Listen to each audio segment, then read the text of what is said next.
Sobat investor semua, buat kalian yang memang entah masih pemula, entah kalian setia nonton video-video gue juga, ya. Di sini ada pesan penting yang pengen gue sampaikan ke semuanya, yaitu kalau misalkan kalian masih punya pertanyaan, masih punya apa ya, segala sesuatu yang mengganggu di pikiran kalian, ya, kalian bisa tonton di Belajar Reksadana ataupun di Belajar Saham di playlist gue ataupun emas. Di situ ada beberapa apa ya? Istilahnya tuh kayak sharingan gue ke sobat investor semua nih gitu loh. Tentang video-video gue juga gitu. Karena gue melihat banyak pertanyaan yang sebenarnya tuh udah pernah ditanyain dulu terus ditanyain lagi. Jadi menurut pendapat gue akan lebih wise kalian pelajari di situ juga ya. Kita mempelajari sesuatu bukan berarti kita bodoh atau kita tuh wah ini basic kita nggak ngerti berarti kita bodoh. Enggak teman-teman. Karena setiap orang punya keahlian yang berbeda-beda. Gua punya keahlian di sini belum tentu kalian sama dengan gue. Ya gue di sini tentunya berbagi ke kalian. Kalian bisa pelajari itu. Yang tadi belajar reksadana maupun belajar saham, ya niscaya setelah kalian udah nonton semua video tersebut tentunya akan meningkatkan kemampuan kalian dalam menganalisa investasi yang bagus buat kalian gitu. Dan ya gue sih percaya ya kalau lu bener-bener nonton tanpa di skip, itu tuh lu bener-bener ngerti sih. Mau itu saham maupun reksadana. Secara konsep besarnya lu udah ngerti dan ketika lu mau invest itu tuh lebih bener-bener apa ya, ya nggak ngasal lah gitu. Jadinya ada alasannya gitu. Dan ini tentunya sesuai juga dengan mimpi gue juga bahwa gue ingin menciptakan 200 juta investor ya.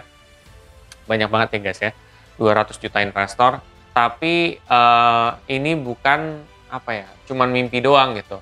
Tapi gue ingin ini benar-benar terlaksana. Makanya gue benar-benar putar otak sekarang gimana caranya supaya sobat investor semua atau mungkin calon investor di kedepan hari tuh mau belajar finansial lebih dalam gitu dengan cara-cara yang apa ya, yang mungkin gak lazim lah atau mungkin cara-cara yang gak biasa gitu. Kalian mungkin cari tahu tentang keuangan biasanya tuh rata-rata oh nggak banyak bercanda, ngomongnya kaku ya kan. Sekarang bisa lebih santai, bisa lebih kayak ngobrol biasa gitu. Ya mungkin itu bisa jadi salah satu poin plus juga nih ya kan buat investor pemula untuk mulai gitu kan. Ya kayak gitu sih. Cuman kalau lu pemula lu belajar aja di situ. Niscaya lu bisa lah gitu loh untuk mulai invest dan benar gitu. Dan apa ya? Satu lagi tuh wejangan gue adalah ketika investasi ya kalian tetap harus keep emosional kalian. Emosional tuh penting ya. Kalian ada yang bilang bahwa beberapa bulan gue udah minus, udahlah gitu. Kayaknya gue ini nggak bagus nih. Padahal sebenarnya kan minus mau lo saham bagus ataupun reksadana yang bagus pun itu pun juga minus gitu. Minus itu bukan berarti sesuatu hal yang jelek gitu. Ya kalau misalkan kalian tahu minus itu sebenarnya opportunity kita untuk membeli kan. Tapi ya balik lagi mindset kita seperti apa, perasaan kita seperti apa, knowledge kita seperti apa. Kalau kita tahu ya, kalau di saat turun baiknya itu kita top up, tentu kita nggak akan mengambil keputusan untuk main buru-buru tarik dan kita, wah ini sangka ini jelek gitu. Padahal enggak gitu. Karena saham-saham yang bagus yang kalian tahu seperti BCA, BRI itu pun drop pak. Itu benar-benar drop loh, sempat drop juga gitu. Artinya kan bahwa kurva itu tidak selalu naik. Ya, kurva itu dia fluktuatif ya. Bisa naik dan bisa turun. Sama lah kayak kita hidup seperti biasa gitu. Kita nggak mungkin kan dapat enak ya atau hidup bisa enak tanpa ada hidup susah, tanpa kita ada ujian. Karena dengan tidak adanya ujian, kita nggak akan tahu nikmatnya itu hidup enak gitu. Sama seperti di saham juga ya, atau di investasi manapun. Kalian tidak akan pernah tahu nikmatnya benar-benar dapat keuntungan itu ketika kalian tuh yang belum merasakan floating loss atau kerugian sementara gitu. Nah, ketika kalian ada di poin itu terus tiba-tiba naik, itu kan ada satu happiness sendiri gitu loh. Dan kalian merasa bersyukurnya tuh lebih gitu loh guys. Jadi itulah namanya kehidupan dalam investasi gitu.